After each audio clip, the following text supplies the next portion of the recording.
Thank you very much. Good morning, everyone. I am beyond awe to be sitting here among people that I adore. I have been listening to Dr. Robinson's story, and it is a story worth telling. My mentor, Dr. Ron Daniels, my great mentor, Dr. Kamara, Excellency, Madam Amina, and Honorable Perez. I am so honored to be here and to be able to talk on the same table with you. I hope you do forgive me for any shortcomings. Thank you again, and it's just so great to be here.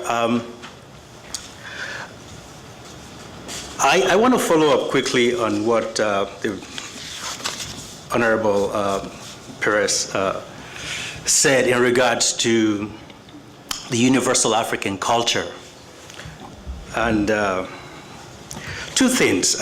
One, the fact that there is something called a universal African culture, and also something that Our Excellency resonated, which was first addressed by the President, that we cannot demand perfection, that improvement should come gradually. I do accept and I agree with that completely. And also, again, the data analysis that Dr. Robinson also presented a factor here, because we're a research organization, we deal in data. But I don't want to talk about data. I want to share a quick story with you. I was in a restaurant, and on the wall of the restaurant are pictures of 19th, 20th, 21st century important historical figures from Africa, the Caribbean, and America. People like Haile Selassie, Rastafari, like Jomo Kenyatta, Kwame Nkrumah, Julius Nyerere, Emile Cabral, Sekou Touré, Leopold Senghor, Nelson Mandela, Oliver Tambo, T.S. Scholes, Marcus Garvey, Michael Manley, Robert Nesta Marley, Henry Sylvester, Williams George, Padmore, C.L.R. James, Kwame Ture, Sojourner Truth, Stokely Carmichael, Adam Clayton Powell, Carl and Louis Stokes, Bernard Rustin, Martin Luther King, Malcolm X, Anna J. Haywood Cooper, Franz Fanon, Maurice Bishop, Rosie Douglas, Tim Hector, Alfie Roberts, George Odlum, Amy Secher of the Martinique, Norman Cameron, Yusei Kwana, I hope I pronounced that correctly, it's Kwana, Walter Rodney of Guyana, Toussaint Louverture, Edward Wilmot Bly, Muhammad Ali, and Pelé. You can imagine what I'm looking at. So I looked at the menu.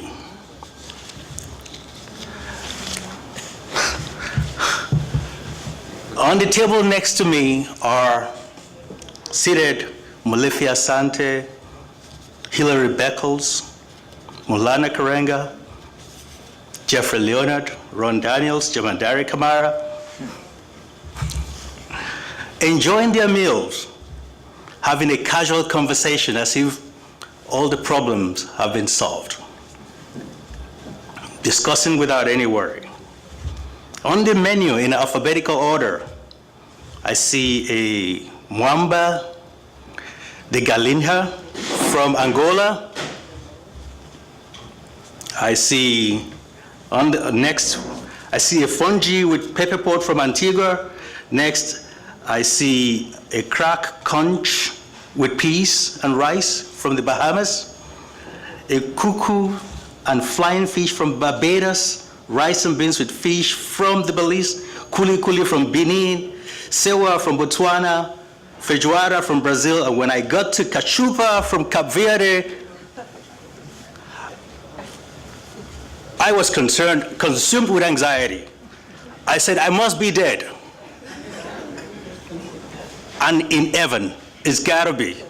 And I woke up.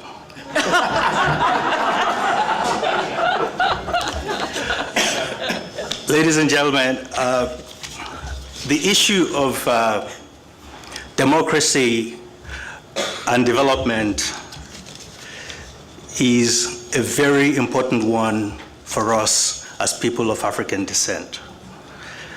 It is a great responsibility that we can no longer outsource.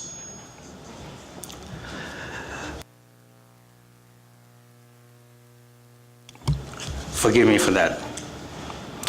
Development and democracy are inseparable. They are symbiotic, as a matter of fact. One can't function properly without the other. And the antithesis of sustainable development is cultivated dependency, such as racism, poverty, constraints, corruption, ignorance, education, diseases, environmental pollution, deprivation, self-exclusions, and degradations, and so on. African Americans, and the Afro-Caribbeans do not only share a common ancestry, we share similar experiences in our struggles to overcome these cultivated dependencies. I don't want to take too much time. I've written, but I do want to share with you some important things that I think we should seriously consider, especially if we have the ears of the AU and the CARICOM. And we have the endorsement of the President. I would like to say that we have a really pressing problem with the youth of Africa.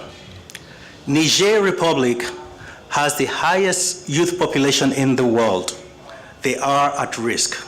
Uganda has the next population of youth in the world. They are at great danger. This is the reason.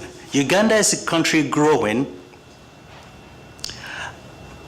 with all this prospect of development and growth, such as a new railroad that connects Kenya, Uganda with Rwanda, as well as the hydroelectric power that they are building.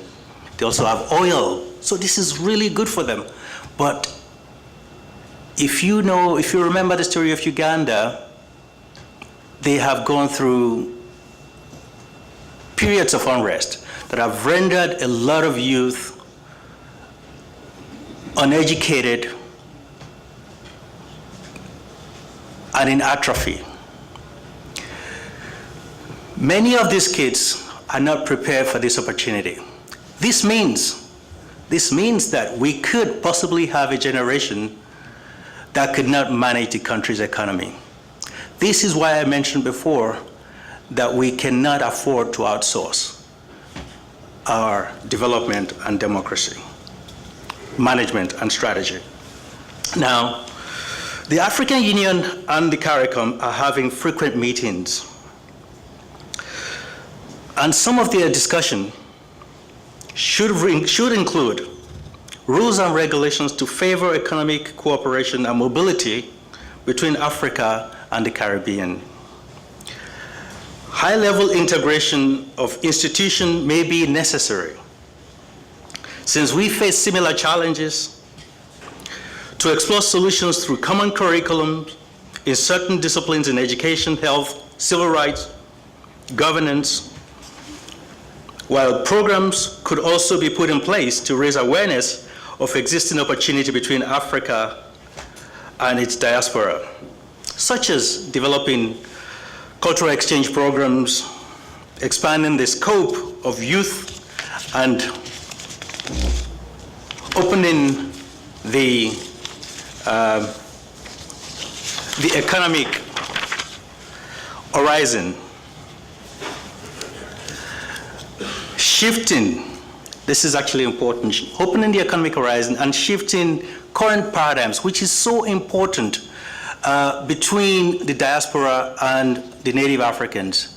The notion of misunderstanding, misinformation that exists, that's causing us to dissipate our energy, drifting us apart from one another, needs to be addressed significantly so that we can move from dispute to agreement, from conflict to resolutions, from confrontation to truce, from hostility to hospitality, from ailing to healing, from poverty to sustainable, from apathy to empathy, from fears to comfort, negligence to consciousness or conscientiousness, and from fright to confidence, from threat to secure.